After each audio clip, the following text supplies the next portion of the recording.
There is a function in your camera that most people neglect. In this video I will tell you why it is so incredibly powerful and how you can use it to your advantage. Here's the story. Lately I have been out filming and photographing for some new photography courses. I got up early because I was hoping for some haze and fog over the lake and was not disappointed.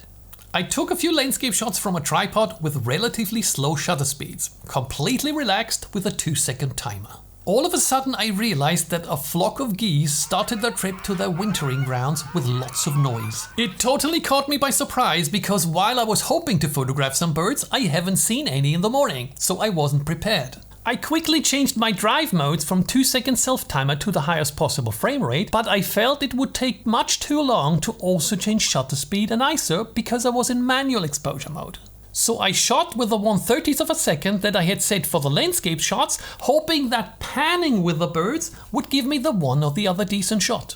Truth to be told, all images but one that I will show you at the end of the video were basically rubbish. Why do I tell you that? Because I could have avoided that by being slightly better prepared. Many cameras will let you program certain settings as a group into custom modes. These are usually labeled as 1, 2, 3 or C1, C2, C3 on your mode dial.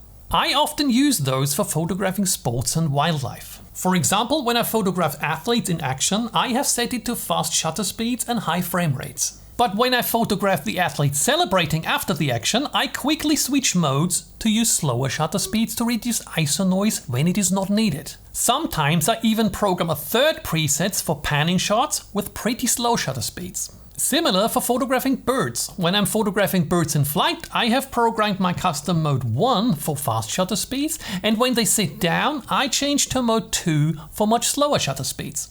Another example would be Milky Way photography. You could set C1 for your final camera setting, C2 for a short exposure that would help you judge the composition but save time, and C3, let's say for a star trail time-lapse or maybe for using it with a star tracker where you can choose much longer shutter speeds than you could use without. Since I do change these settings relatively often, I have set up my camera to perform the programming really quick. Here's how I do that.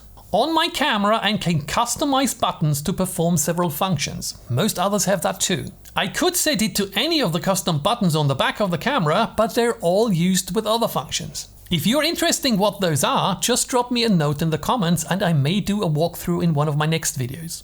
Instead of using one of the buttons on the body, I use the custom button on the lens. So I change all the settings according to the scene that I expect, for example a fast shutter speed, high frame rate, etc. Then I hit the custom button on the lens and choose one of the 3 available custom modes to store them. Then I do the same with the other scene where I need a slower shutter speed, maybe also a slower frame rate and other things. Press the button again and store it on a different custom mode.